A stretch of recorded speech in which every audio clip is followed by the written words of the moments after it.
الصلاة والسلام عليك يا رسول الله. الصلاة والسلام عليك يا حبيب الله. طلع البدر علينا بلسانيات الوداع. Assalamualaikum warahmatullahi wabarakatuh. Al-Fatihah ila ruhi Sayyidina Habibina Syafi'ina Rasulillah Sayyidina Muhammad ibn Abdullah sallallahu alaihi wa ala alihi wa sahbihi wa azwajihi wa dhurriyyatihi Allah yu'lir rajatihim fil jannah wa yaqawna bi asrarihim wa anwarihim wa alumihim wa nafahatihim wa barakatihim fid dini wa dunya wal akhirah. جعلنا من حزبهم يرزقنا محبتهم ويتوفانا على ملتهم وينشرنا في زمرتهم بالعافية والسلامة لهم الفاتحة. أعوذ بالله من الشيطان الرجيم. بسم الله الرحمن الرحيم. الحمد لله رب العالمين الرحمن الرحيم مالك يوم الدين. إياك نعبد وإياك نستعين اهدنا الصراط المستقيم صراط الذين أنعمت عليهم غير المغضوب عليهم ولا الضالين آمين. بسم الله الرحمن الرحيم.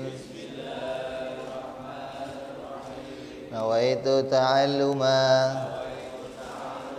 وتعليما وتذكرا وتذكيرا والنفعا والانتفاع والإفادة والاستفادة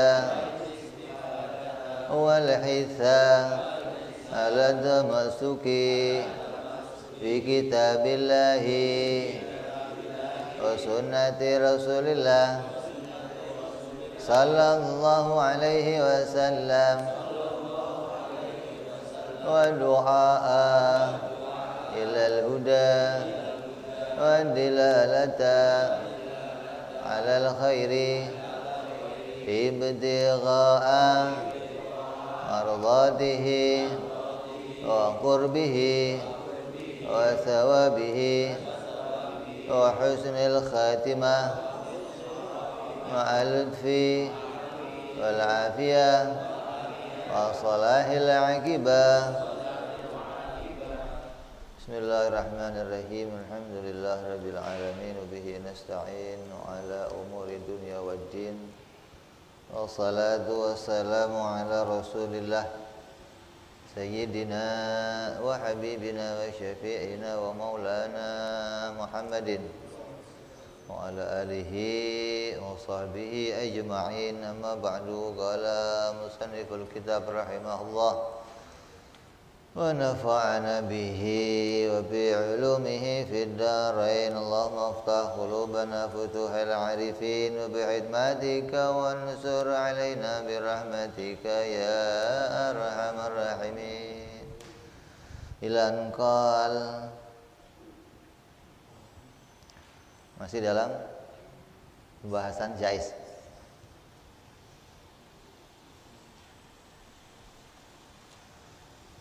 Jaiz itu ada satu. Jaiz bagi Allah ada satu, yaitu fi'lu kulli mumkinin au tarkuhu, menciptakan mungkin atau tidak menciptakan mungkin.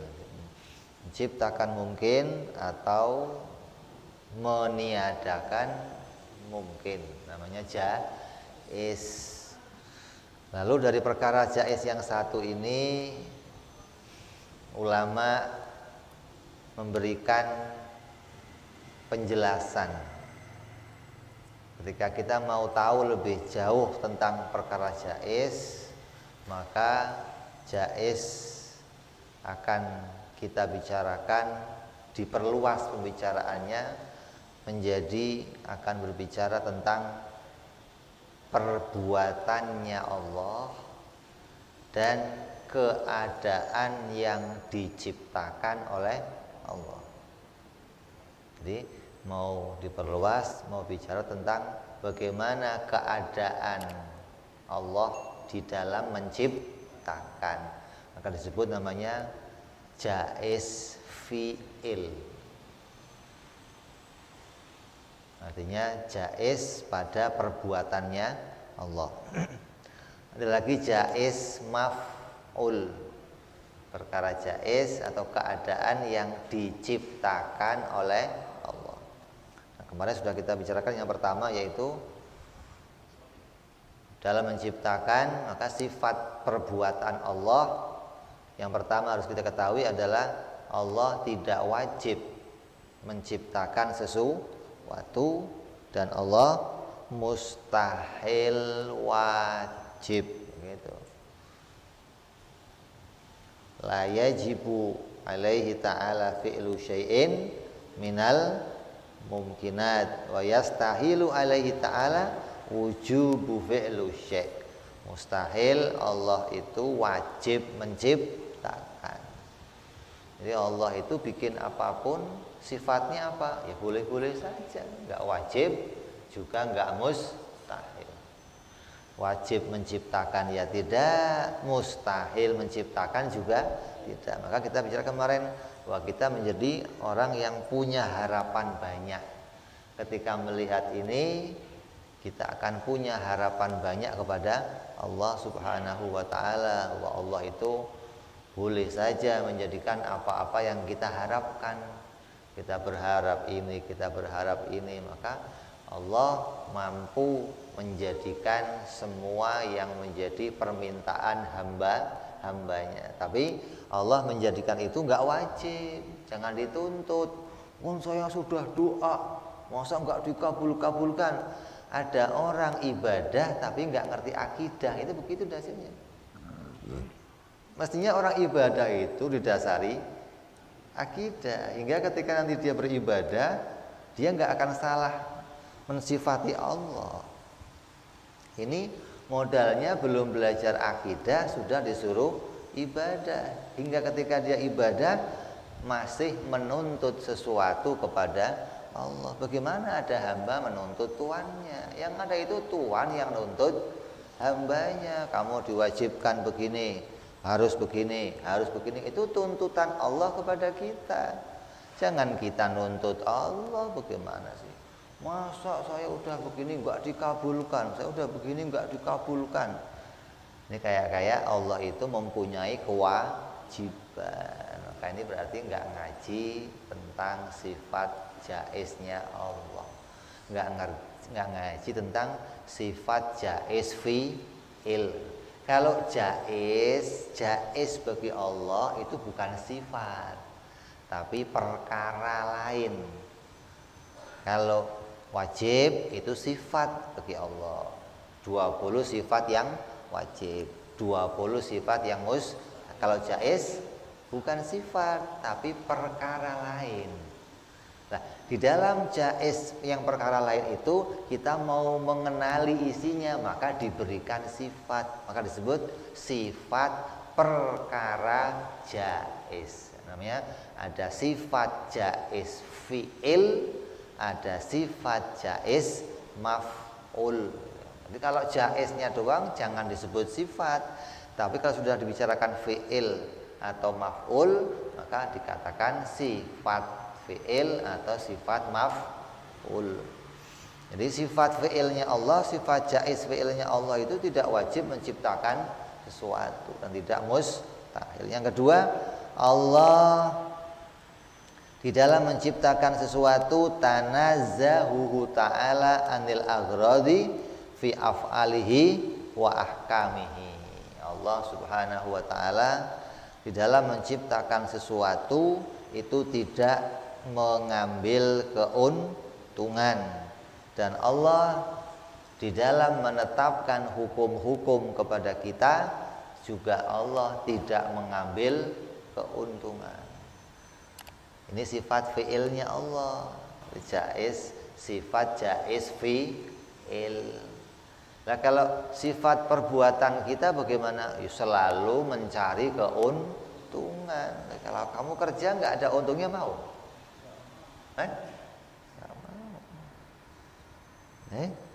Kalau kerjanya kita itu selalu mencari keuntungan. Kamu membuat aturan, ya aturannya kamu mendapatkan keuntungan. Kamu bikin punya perbuatan. Setiap perbuatan kamu yang punya tujuan itu selalu diantara tujuannya yang mencari keuntungan. Kamu bikin rumah, apa keuntungannya? Bisa buat ditempati, nggak kehujanan, nggak kepanasan. Artinya yang kita kerjakan sendiri, kita ambil keuntungannya sendiri, gitu loh. Jadi kita itu mengambil keuntungan dari perbuatan kita. Lah Allah tidak mengambil keuntungan dari perbuatannya. Allah menciptakan segala sesuatu, itu Allah tidak mengambil keuntungan dari perbuatannya. Maka Allah tidak pernah rugi. Kalau hamba-hambanya itu maksiat semua, Allah tidak pernah rugi. Hambanya taat semua, Allah tidak mendapatkan keuntungan. Kita memuji Allah, tiap hari sedunia memuji Allah, tidak bertambah kemuliaannya Allah. Sedunia kok kafir semua, tidak berkurang kemuliaan Allah. Karena Allah itu zat yang tidak berawal dan tidak berakhir, maka keadaannya tidak mengalami perubahan, kemuliaannya tidak berubah, kehormatannya tidak berubah, kekuasaannya tidak berubah, derajatnya tidak berubah. Mau hamba itu maksiat, mau hamba itu taat, keadaan Allah tetap saja begitu. Saya kayak begini, kalau kita gambar maka kita harus tahu keadaan yang seperti ini. Kalau nggak kita gambarkan maka nggak tahu. Jadi ini mau melihat apapun yang menjadi perbuatan Allah itu harus kita lihat perbuatan Allah itu mempunyai hikmah. Sebuah perbuatan itu bisa diukur. Yang pertama, perbuatan itu punya tujuan. Kalau punya tujuan, pasti mengambil keuntungan. Ya, kamu sekolah, kamu bekerja, kamu kawin, kamu naik motor, kamu naik mobil, ini semua punya tujuan, dan setiap tujuan kamu mendapatkan keuntungan ketika tujuan itu tercapai. Ya, kamu sekolah, tujuannya sekolah mau apa? Dapat ilmu. Kalau sudah dapat ilmu mau untuk apa? Kalau sudah dapat ilmu mau untuk apa? Digunakan untuk apa? Cari duit. Itu cari ilmunya londo begitu. Itu cari ilmunya bule. Itu orang Belanda begitu, cari ilmu dapat buat cari duit. Sekarang saya nanya, kalau enggak sekolah enggak dapat duit. Jadi jangan sekolah tujuan mau cari duit aja. Kamu enggak sekolah aja dapat duit begitu. Oh, tapi kan cari dunia perlu ilmu, Beb. Akhirat juga perlu ilmu, kata Rasulullah SAW. Tapi kita kalau mencari ilmu itu diantara tujuannya mau kita jadikan sebagai alat untuk mengenali hukum. Gitu. Kamu cari ilmu itu niatnya mau jadi tujuan untuk memperjelas hukum-hukum dalam agama agar kamu tahu, oh ini batasannya, oh ini haknya Allah, oh ini. Kalau tujuannya orang bule cari ilmu, tujuannya apa? Gelar. Atau ilmu untuk ilmu. Dari ilmu yang satu mau cari ilmu yang lain, pangkatnya naik S1 ke S2, S2, S3, S3. Itu apa hasilnya? Hasilnya cuma gelar. Nah, kalau kita kan enggak. Kita kalau cari ilmu tujuannya apa? Mau jadi mengerti hukum. Oh, ini ngerti hukumnya begini, oh ini dalilnya begini, oh aturannya begini. Hingga kamu cari ilmu itu mendapat keuntungan dari situ. Cari ilmu punya tujuan dan mendapatkan keuntungan. kamu bekerja, kamu membuat rumah, kamu membuat motor, kamu membuat apa saja yang kamu buat, maka itu semua pasti kamu ambil keuntungannya. Yang demikian mustahil bagi Allah. Kenapa kita kalau bekerja mencari keuntungan? Karena kita ini serba kekurangan, serba butuh. Kayak nafsiyahnya makhluk itu selalu butuh. Apapun yang dikerjakannya itu karena kebutuhan. Kamu makan karena butuh, kamu kerja karena butuh, kamu nuntut ilmu karena butuh, kamu bikin rumah karena butuh, kamu kawin butuh, semuanya butuh ini. Kalau nggak butuh, kamu nggak akan ngerjain itu semua. Ya, coba ada sesuatu yang kamu nggak butuhkan, terus kamu suruh kerja, malas-malasan, ngapain sih, nggak dibutuhin ini. Tapi kalau kamu kok lagi butuh sama perbuatan itu, wow, giat kamu kerjanya. Ya, karena ada tujuannya, ada keuntungannya. Demikian tidak boleh kita nisbatkan kepada Allah Subhanahu wa taala. Allah menciptakan langit, Allah menciptakan bumi, Allah menciptakan matahari, menciptakan planet-planet, menciptakan malaikat, manusia, jin, menciptakan alam semesta, pegunungan, batu-batuan, laut. Semua ini tidak dengan tujuan. Karena kalau pakai tujuan nanti nggak ada lainnya lagi. Allah tidak menciptakan yang lainnya lagi kecuali tujuan itu.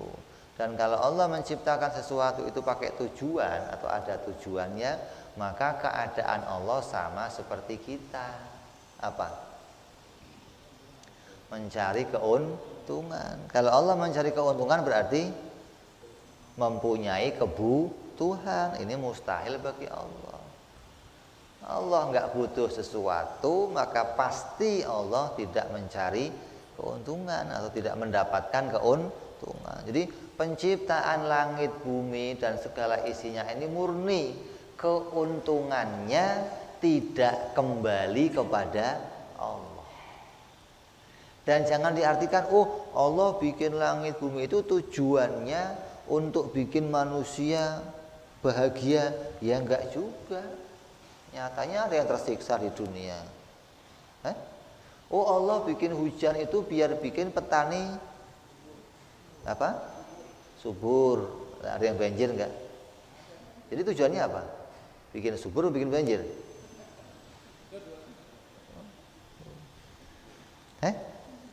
Jadi Allah bikin hujan itu tujuannya mau bikin subur atau mau bikin banjir? Ya enggak punya tujuan. Gitu loh.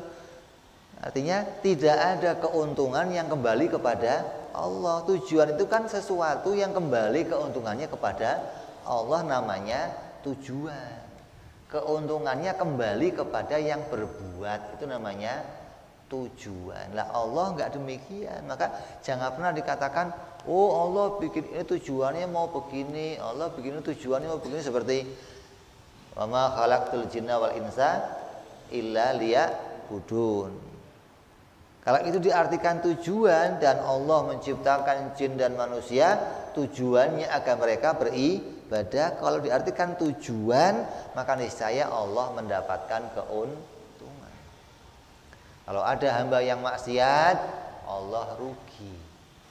Kalau hamba semuanya taat, Allah mendapat keuntungan kalau diartikan tujuan. Artinya penciptaan manusia, perintah manusia untuk ibadah itu tujuan keuntungannya dan kerugiannya tidak kembali kepada Allah. Allah memerintahkan manusia ibadah, itu keuntungan dari perintah itu dan kerugian dari melanggar perintah itu tidak kembali kepada Allah, tapi kembali kepada manusia. Jadi Allah menciptakan sesuatu bukan dengan tujuan, tapi dengan hikmah. Karena perbuatan tadi, yang pertama perbuatan punya tujuan, yang kedua perbuatan yang sia-sia atau main-main. Atau katakan ma khalaqta hadza batila. Allah tidak menciptakan alam ini sia-sia. Itu maknanya main. Kamu iseng-iseng di depan bikin apa yang nggak ada gunanya, itu namanya main, nggak ada gunanya, nggak ada hasilnya. Artinya nggak ada keuntungan yang kembali kepada kamu, dan nggak ada keuntungan yang kembali kepada yang lain. Maka namanya perbuatan sia-sia. Maka itu mustahil pada Allah. Punya tujuan itu bukan perbuatan Allah, sia-sia bukan perbuatan Allah. Jadi perbuatan Allah apa? Perbuatan Allah itu lil hikmah. Di dalam setiap kejadiannya mengandung nilai hikmah. Seperti Allah menciptakan matahari. Apa hikmahnya? Ada dasinin, kamu bisa menghitung hari. Kamu bisa menghitung waktu dengan adanya matahari. Allah ciptakan bulan untuk apa? Perhitungan waktu. Di antara hikmah. Di antara hikmah itu apa? Keuntungan yang bisa kita peroleh dari sesuatu yang diciptakan oleh Allah. Setiap yang diciptakan oleh Allah itu mengandung keuntungan dan mengandung kerugian. Itu namanya hikmah, bukan tujuan. Kalau tujuan itu hanya punya satu arah dan keuntungannya juga kembali pada dirinya, itu namanya perbuatan yang punya tujuan. Tapi kalau lil hikmah, sebuah perbuatan yang Allah jadikan, keuntungan dari perbuatan ini tidak kembali kepada Allah. Dan Allah tidak punya tujuan untuk memberi keuntungan tertentu pada hambanya.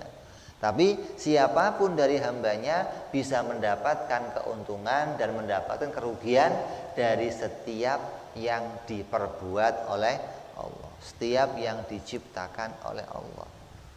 Kamu melihat alam raya, kamu nafas. Ini nafas ini diciptakan oleh Allah karena kamu butuh untuk nafas. Maka ketika Allah menciptakan, ketika udara ini diciptakan oleh Allah, kamu mendapat keuntungan. Wah, gratis. Bisa nafas, nggak dibatasi oleh Allah. Ini keuntungan yang kamu peroleh dari kebutuhan kamu bisa bernafas. Ada nggak yang merugikan dari udara ini? Ada. Ada yang merugikan. Artinya menciptakan udara ini menjadi sesuatu yang merugikan untuk yang lain ada. Seperti apa? Kalau kamu masuk ke air, maka kamu nggak dapat udara di sana, atau yang dari air keluar, maka nggak dapat air di sini. Karena kenapa harus ada udara? Kenapa nggak air aja semua? Kata yang di dalam air. Karena dia mendapat kerugian ketika dia keluar dari air, dia nggak mendapatkan udara untuk bisa, atau air untuk bisa menyambung hidupnya. Ini satu. Allah ciptakan lagi yang lain. Allah ciptakan sakit. Maka sakit ini mengandung nilai hikmah. Apa hikmahnya? Apa keuntungan yang bisa kita peroleh dari adanya sakit? Gara-gara sakit, rumah sakit rame. Ya. Allah nyiptain udara, ini udara rame, ada bengkel motor, ada tukang tambal ban, ada tukang oksigen di rumah sakit. Ini keuntungannya banyak ini. Allah ciptakan sakit, wah rame luar biasa. Sedunia ngurusi sakitnya kamu. Allah menciptakan hujan, Allah menciptakan panas, hingga Allah menciptakan kita susah, senang. Semua yang diciptakan Allah harus bisa kita lihat mana keuntungannya dan mana kerugiannya. Kalau ada keuntungan di situ, ambil keuntungannya. Kalau rugi, tinggalkan. Jangan kamu ambil kerugiannya. Makanya ada orang disebut namanya ahli hikmah. Oh, ini ahli hikmah ini. Ahli hikmah yang dimaksudkan itu adalah orang yang bisa pinter mengambil keuntungan dari yang diciptakan oleh Allah, namanya ahli hikmah. Kalau ahli hikmah sekarang dukun. Oh, ini pinter hikmah nih, maknanya pinter dukun. Asal bikin jimat pinter, asal jambi-jambi pinter, asal jual air pinter, maka disebut namanya ahli hikmah. Beda dengan yang dimaksud sama ulama. Kita ini harus ngerti hikmah, maknanya ngerti keuntungan apa dari perkara-perkara yang diciptakan oleh Allah. Allah menciptakan Nabi Muhammad SAW, apa keuntungannya? Keuntungannya apa? Allah bikin Nabi Muhammad, keuntungannya apa? Kamu bisa jadi umatnya, kamu bisa jadi pengikutnya. Yang rugi siapa? Yang nggak mau ikut. Begitulah. Jadi dari satu penciptaan mengandung hikmah, ada keuntungan, ada kerugian. Allah menciptakan hujan, siapa yang untung? Siapa makhluk yang untung? Petani. Yang rugi siapa? Tukang es, tukang nelayan, tukang itu laundry. Ini rugi, artinya dia tidak mendapatkan keuntungan. Nah, kalau tidak mendapat keuntungan ya pasti mendapatkan kerugian. Dunia ini kamu dituntut untuk isinya untung dan rugi. Kalau kamu nggak mendapat keuntungan berarti kamu mendapatkan kerugian. Nah, itu yang namanya hikmah. Jadi perbuatan Allah itu mengandung nilai hikmah. Makanya kita ini kalau melihat satu kejadian maka harus kembali kepada apa hikmahnya. Seperti corona yang sekarang kita alami. Apa hikmahnya Allah menjadikan corona ini? Nah, kita ini dituntut untuk pinter. Pinter apa? Dalam sebuah hadis namanya hadis Jibril, Nabi SAW kedatangan malaikat Jibril dengan keadaan laki-laki yang ganteng, rambutnya hitam, rapi, nggak kelihatan dari perjalanan. Tahu-tahu duduk di depan Nabi, kemudian nanya tentang iman, tentang Islam, dan tentang ihsan.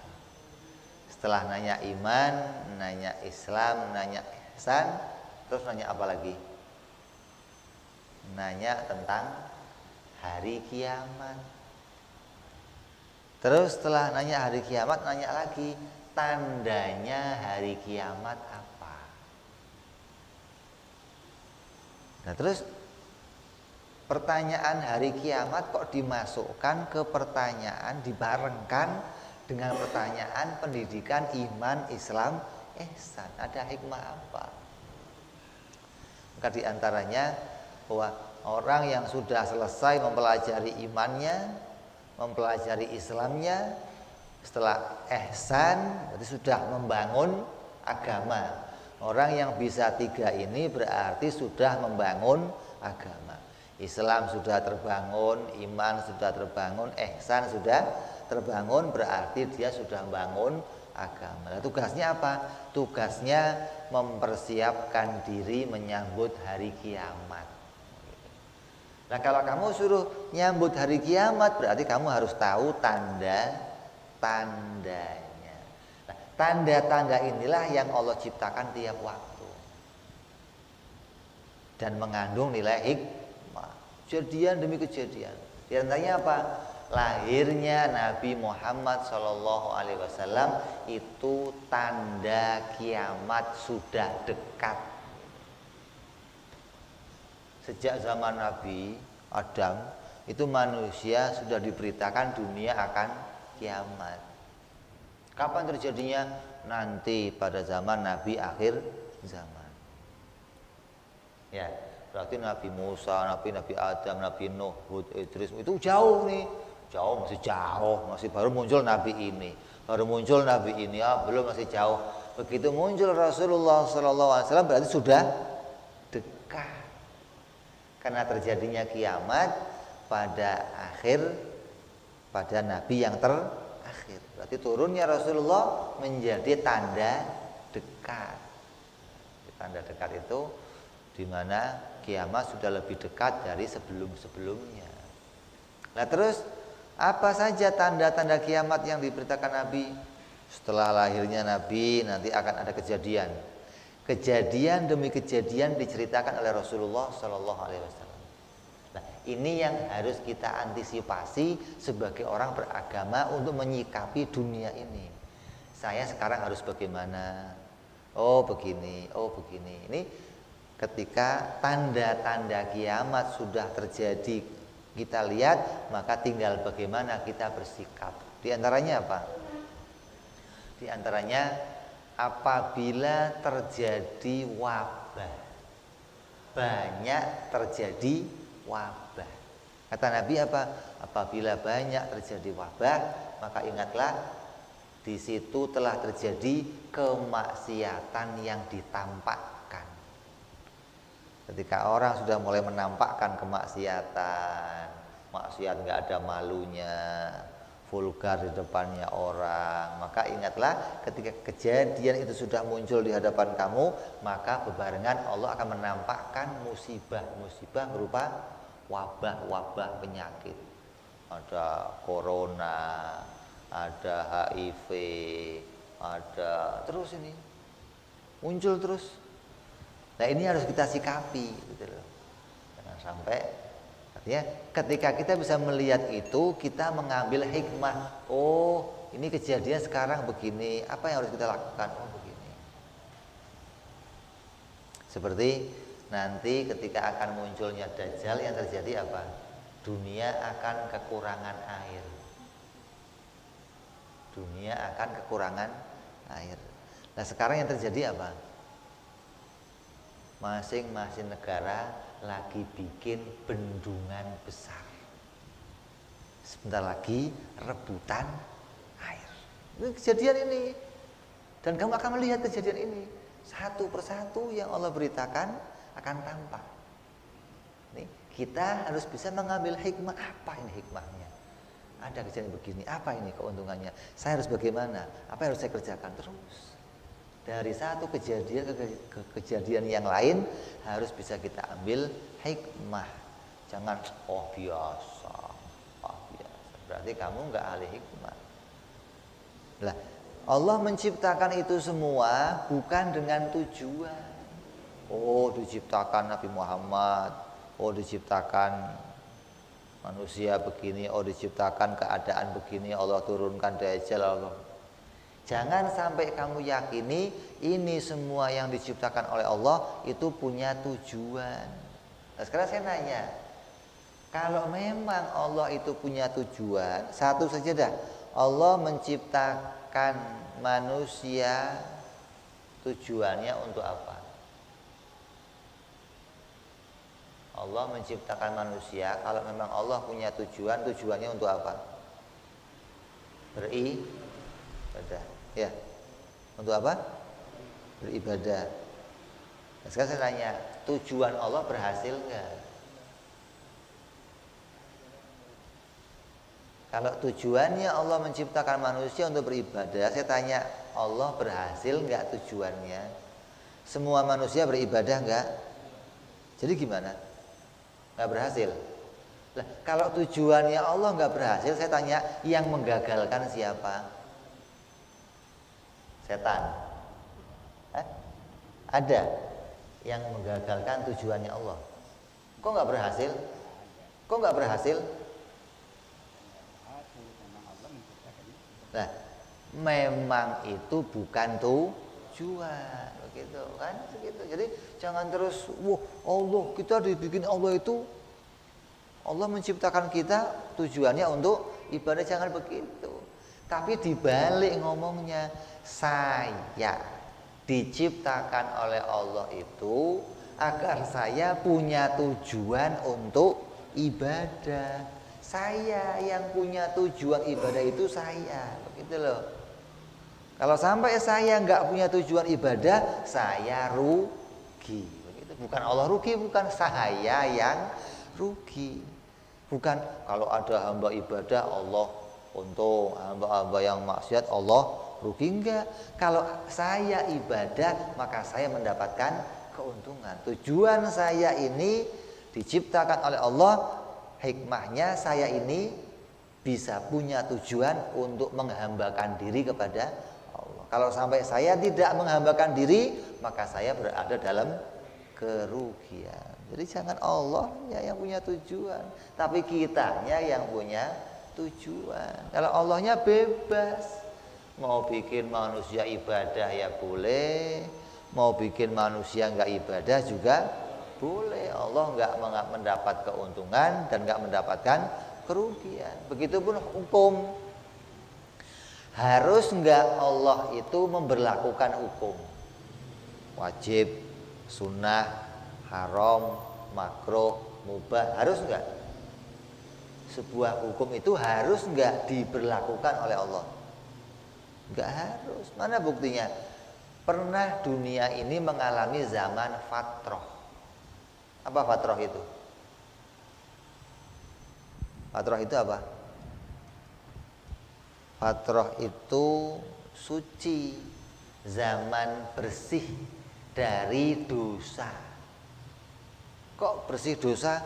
Lah nggak ada perintah, nggak ada larangan, ada salah nggak? Ada bener nggak?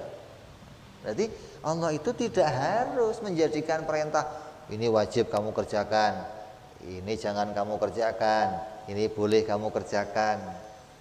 Karena untuk memberlakukan perintah ini datangnya melalui para rasul. Lah Allah harus nggak bikin rasul? Nggak harus. Hingga hukum-hukum ini pun tidak harus dibikin oleh Allah. Lah ketika hukum itu dibikin, maka keuntungannya bukan untuk Allah, tapi kita mendapatkan keuntungan. Kalau saya mau ikut hukum ini, saya mendapatkan keuntungan.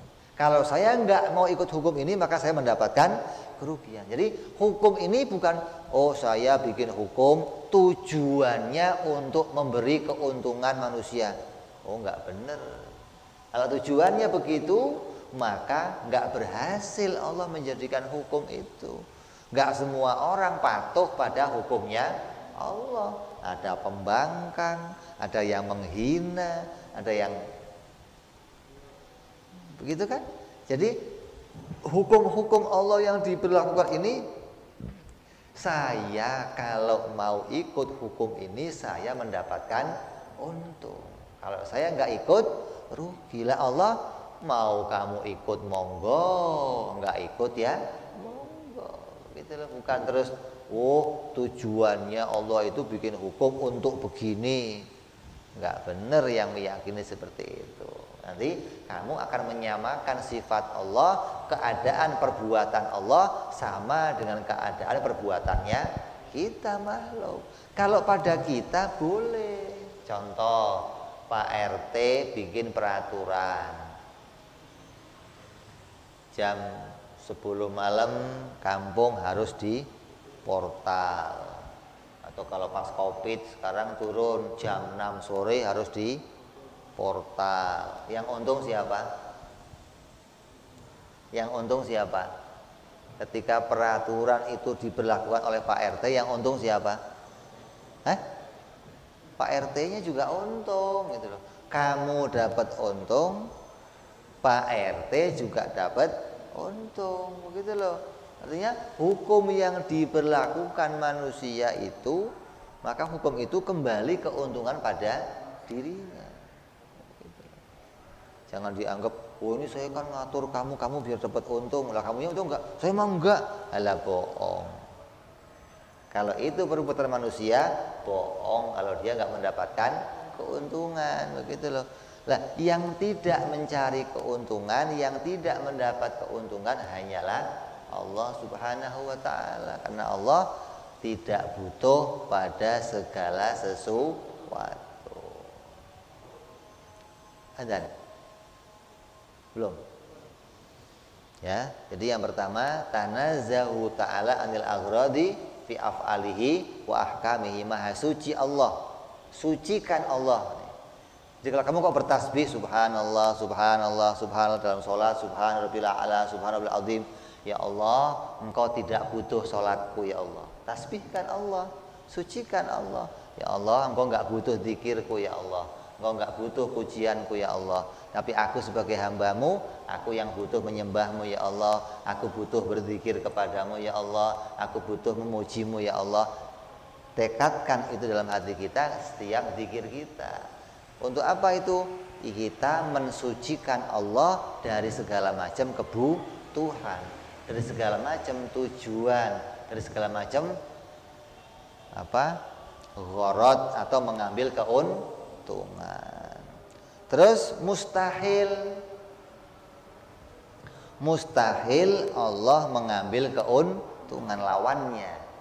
Kalau wajib perbuatan Allah itu tidak mengambil keuntungan, maka lawannya mustahil dalam perbuatannya Allah itu mengambil keuntungan. Mustahil dalam menetapkan hukum Allah mengambil keuntungan. Ini lawan dari perkara yang wajib. Masuk adzan Isya, kita adzan sebentar. Kita teruskan sebentar sambil menunggu iqamah. Lawannya dari yang wajib itu adalah mustahil. Mustahil Allah mengambil keuntungan di dalam perbuatannya, dan mustahil Allah mengambil keuntungan di dalam hukum-hukum yang ditetapkannya. Artinya Allah itu tidak mendapatkan keuntungan ketika seorang hamba diciptakan oleh Allah dengan semua kebaikannya, kemudian hamba itu memuji Allah, maka Allah tidak mendapatkan keuntungan apapun. Yang sering orang salah memahami tentang malaikat. Kadang orang memahami malaikat itu menjadi pembantunya Allah. Rasul ini utusan Allah, berarti membantu Allah. Maka ini kalimat-kalimat ini jangan sampai jadi i'tiqad.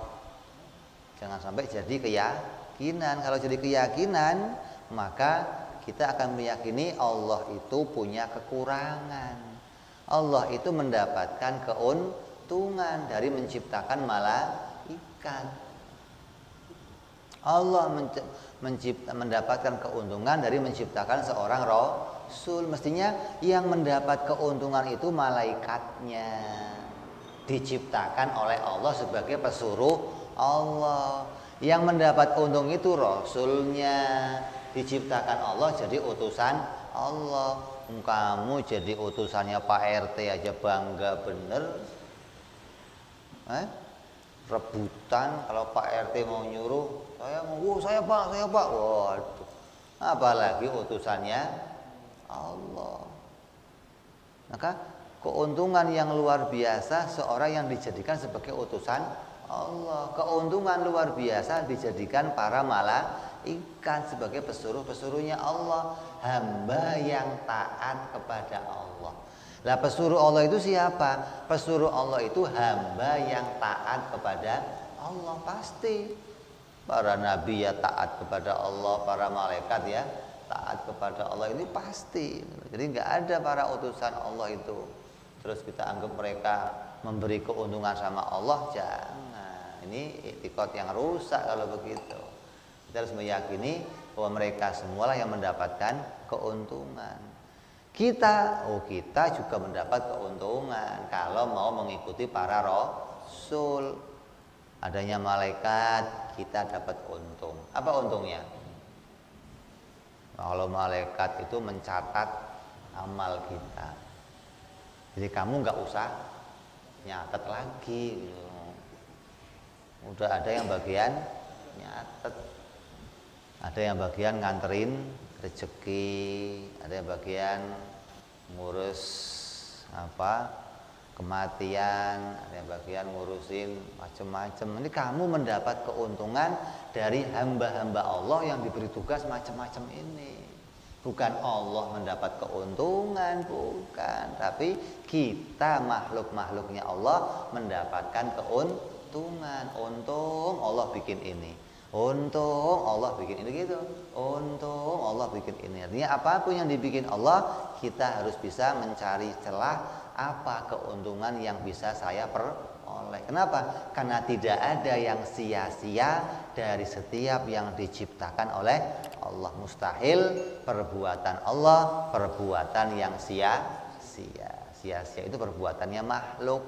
Ma khalaqta hadza batila. Allah tidak menciptakan sesuatu menjadi sia-sia. Kalau nggak sia-sia bagaimana? Berarti selalu di dalam apa yang diciptakan oleh Allah ada keuntungan dan ada kerugian. Nah, kita harus pintar melihat keuntungannya. Begitu loh. Allah menciptakan arak, ada untungnya enggak? Ada. Quran mengatakan keuntungannya lebih sedikit daripada kerugiannya, tapi ada keuntungannya. Allah ciptakan obat bius, ada keuntungannya enggak? Ada. Kedokteran untung gitu. Allah ciptakan iblis, ada untungnya enggak? Ada. Semua yang diciptakan Allah pasti ada keuntungan. Hanya kamu belum melihat saja apa keuntungannya untuk saya. Lah ini yang harus kamu lihat. Maka diberitakan dari apa yang diciptakan oleh Allah, ada yang Allah beritakan hikmahnya dan ada yang Allah sembunyikan hikmahnya. Artinya tidak diberitakan sekarang, tapi nanti akan Allah beritakan. Kapan itu? Kapan itu? Maliki yaumiddin. Ketika manusia dikumpulkan semua, Allah akan tampakkan, nih saya bikin nih saya bikin nih saya bikin. Nah, akan ditampakkan semuanya, sehingga kita akan melihat, oh ternyata semua ini adalah kebaikan dari Allah Subhanahu wa ta'ala. Sekarang kamu boleh menolak, oh bukan saya sendiri ini saya. Tapi nanti ketika terjadi hari kiamat, dikumpulkan manusia semuanya, semua akan melihat, oh ternyata ini semua kebaikan dari Allah Subhanahu wa ta'ala. Mudah-mudahan kita semua senantiasa diberi oleh Allah hati yang baik, hati yang istiqomah, hati yang bertambah imannya, hati yang selalu tunduk kepada Allah, hati yang penuh minta ampun dari Allah, hati yang selalu mengharapkan ampunan dari Allah, hati yang selalu minta ridhonya Allah. Allah jadikan kita semua menjadi orang-orang yang tekun di dalam menjaga iman kita, tekun menjaga ibadah kita, tekun menjaga ketakwaan kita, hingga kita bisa mempunyai buah yang baik pada akhirnya nanti. Amin ya rabbal alamin. Insyaallah kita akan sambung yang akan datang bicara tentang jaiz maf'ul, bicara keadaan yang diciptakan oleh Allah. Wallahu a'lam bishawab. Ila hadratin nabi. Al-Fatihah. A'udzu billahi minasyaitonir rajim. Bismillahirrahmanirrahim. Alhamdulillahirabbil alamin arrahmanir rahim maliki yaumiddin. Iyyaka na'budu wa iyyaka nasta'in ihdinas siratal mustaqim. Siratal ladzina an'amta 'alaihim ghairil maghdubi 'alaihim waladdallin. Amin ya rabbana antarabna bi anana qatarabna wa anana asrafna إشرافنا فتوب علينا توبة تغسل لكل حوبة واستر لنا عوراتي وأمن روعتي واغفر لوالدينا ربي ومولودينا والآل والإخوان وسائر الحلان وكل ذي محبة أو جيرة أو صحبة والمسلمين أجمع آمين ربي اسمع فضلا وجودا منا لا باكتساب منا بالمصطفى رسولنا بكل سولي صلى وسلم ربي عليه عند الحب وآله وصحبه عدد طعس صحبي والحمد للإله في البدء والتناهي سبحان ربك رب العزة عما يصفون وسلام على المرسلين والحمد لله رب العالمين. Assalamualaikum warahmatullahi wabarakatuh.